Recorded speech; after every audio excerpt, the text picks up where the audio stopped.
Kalau misalkan daftar ke PT ternyata ditolak, ya menurut saya pakai cara kalau bisa aja seperti yang telah ditempuh jalur keponakan saya itu, yaitu lewat kalau visa, tinggi badannya kurang, akhirnya bisa juga diberangkat ke Taiwan.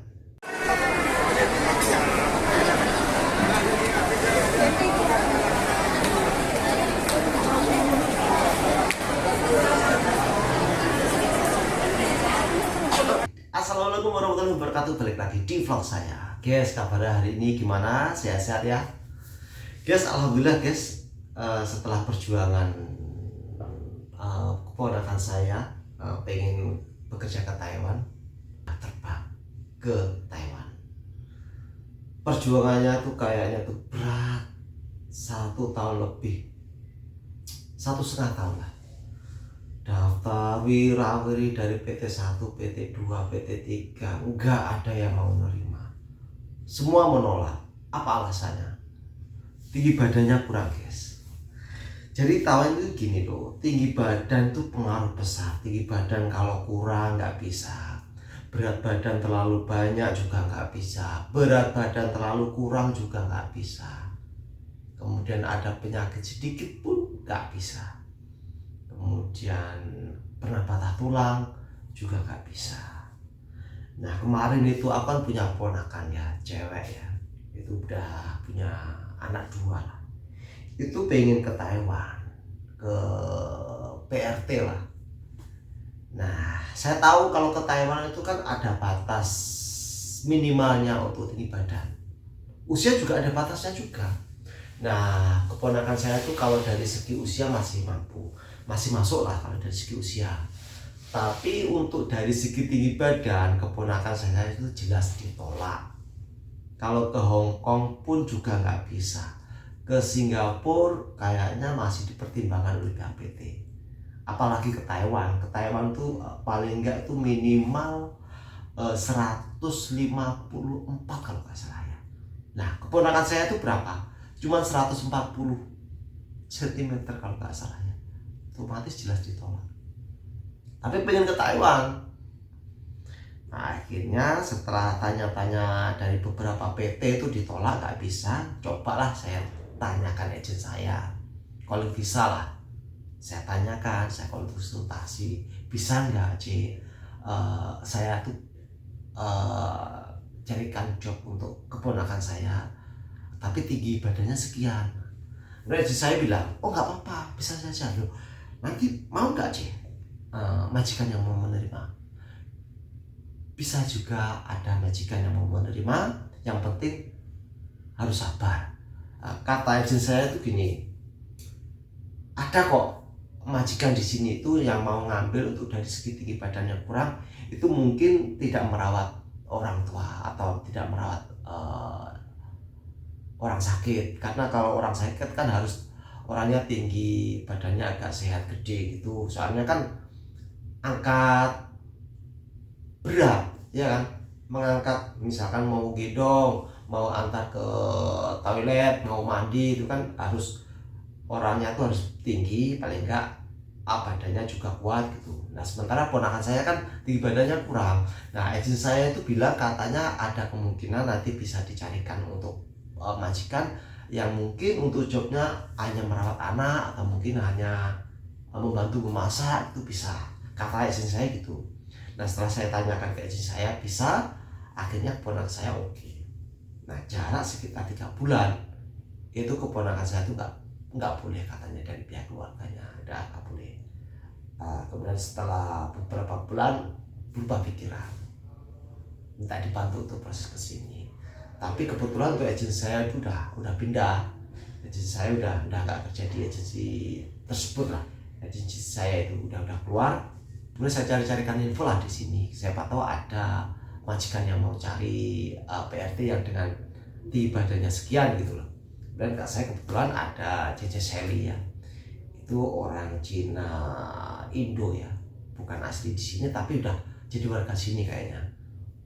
Suaminya orang Taiko, orang Thailand. Itu katanya cari pembantu untuk merawat ibunya. Nah kebetulan keponakan saya udah beberapa kali ditolak oleh PT yang ada di Indonesia.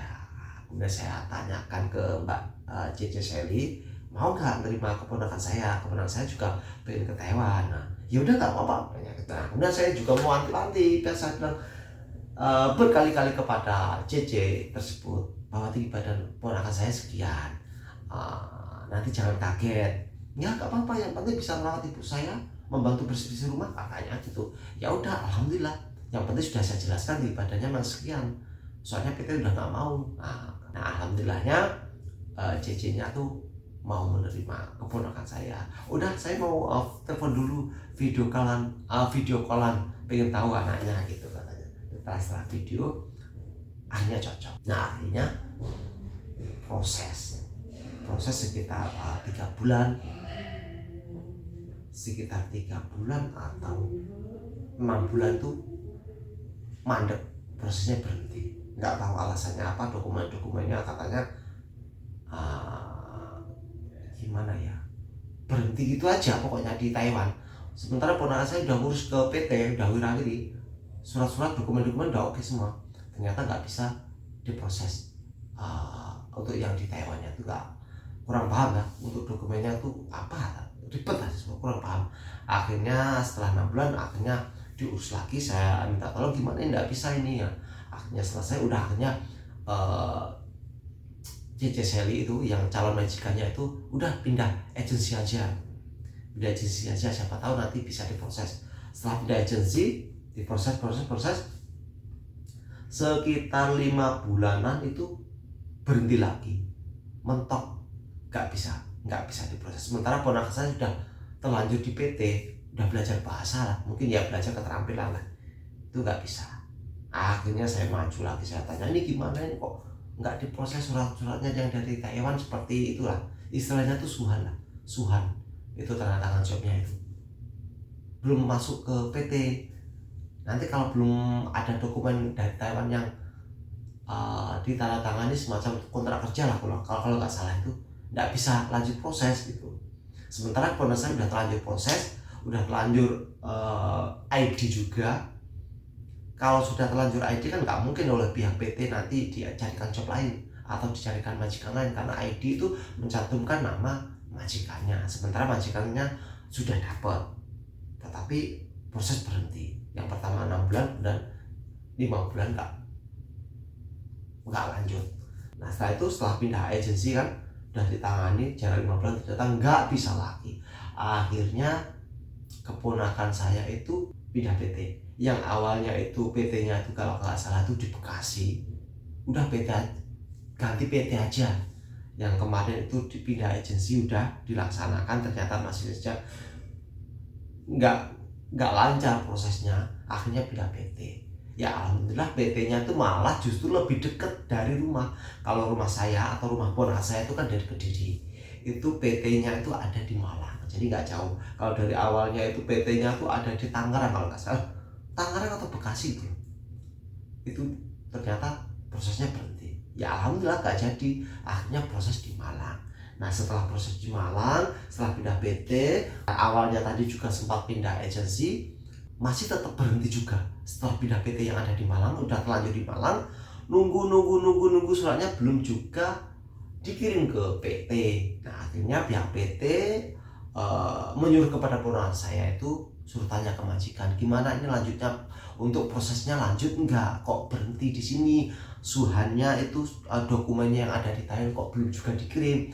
Nah, akhirnya saya maju, saya tanyakan ke pihak calon majikannya. Akhirnya ternyata ada masalah juga. Setelah ditelisik, agennya lagi ya katanya yang bermasalah atau gimana. Akhirnya diurus lagi, butuh waktu 3 bulan juga. Calon majikan itu bukan Cece Sally, itu kakaknya kalau nggak salah, itu berkunjung ke Indonesia, mendatangi ke PT-nya yang ada di Malang, ketemu sama keponakan saya juga yang saat itu sedang belajar di PT, belajar keterampilan, ya belajar bahasa lah, ya seperti biasa. Kalau untuk PRT itu ya pabrik juga biasanya juga ada pelajaran juga di PT. Nah itu ditemui oleh pihak calon majikan, itu kakaknya. Tapi akhirnya setelah calon majikan udah datang ke Indonesia, balik lagi ke Taiwan, jarak 2 minggu atau 3 minggu surat baru datang. sholat zuhur itu. Nah itu aman. Kalau sudah datang ke PT, jarak sekitar mungkin sekitar 1 minggu 2 minggu lah bisa terbangkan. Jadi dari pengalaman ini yang saya ambil hikmahnya, proses ke Taiwan itu tidak semudah yang kita bayangkan. Kita tinggal proses selesai enggak, ternyata tuh ribet aturannya, ya nggak tahu. Terkadang PT-nya yang bermasalah, ribet, dokumen-dokumen belum oke.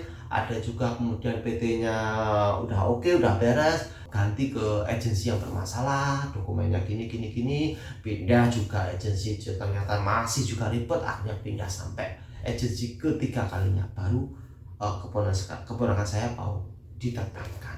Jadi agensinya udah pindah 3 kali, sementara untuk PT-nya udah pindah 2 kali. Yang pertama PT di daerah Jawa Baratan lah, kurang paham kemarin itu PT Jakarta, PT Tangerang atau di Bekasi kurang paham. Akhirnya kemarin itu udah pindah ke PT yang ada di Malang, udah bisa diterbangkan. Kemarin sebenarnya juga sempat mau pindah PT juga, cuman aku bilang gini ke calon majikannya, nanti kalaupun keponakan saya pindah PT lain belum tentu prosesnya lancar, udah PT ini aja diselesaikan apa sih permasalahannya aja gitu loh. Ternyata yang bermasalah tuh agensinya yang ada di Taiwan, yaitu dokumen-dokumennya belum juga dikirim ke Indonesia. Setelah pindah agensi yang ketiga ternyata ya langsung dikirim, akhirnya keponakan saya juga berangkat ke Taiwan juga. Buat teman-teman, kalau kita tuh proses ke Taiwan tuh nggak semudah yang kita bayangkan. Prosesnya itu ribet. Mulai dokumen-dokumen yang pertama juga harus asli. Dari segi ejaan, penulisannya tuh harus sama, hurufnya ada titik, ada komanya tuh harus sama.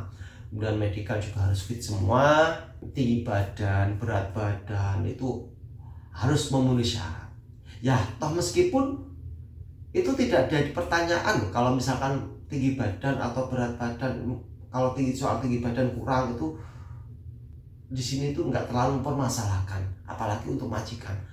Misalkan majikan satu nggak mau, ya carikan majikan yang lain. Cuman yang ada di PT itu, pihak PT yang ada di Indonesia itu nggak mau, ya nggak mau. Tinggi badannya punya standarnya, harus minimal sekian gitu. Usia juga sekian. Sebenarnya kalau di agensi di sini tuh nggak mempermasalahkan. Kalau misalkan daftar ke PT ternyata ditolak, ya menurut saya pakai cara oleh visa aja, seperti yang telah ditempuh jalur keponakan saya itu, yaitu lewat oleh visa, tinggi badannya kurang, akhirnya bisa juga diberangkatkan ke Taiwan ya. Nah gitu aja ya, sedikit sharing saya, pengalaman saya untuk membantu keponakan saya untuk kalau visa ke Taiwan, karena sudah daftar beberapa PT semuanya menolak, akhirnya saya bantu dengan cara kulit visa, akhirnya bisa juga berangkat. Semoga bermanfaat buat teman-teman. Jika ada pertanyaan silahkan tulis di kolom komentar ya. Wassalamualaikum warahmatullahi wabarakatuh.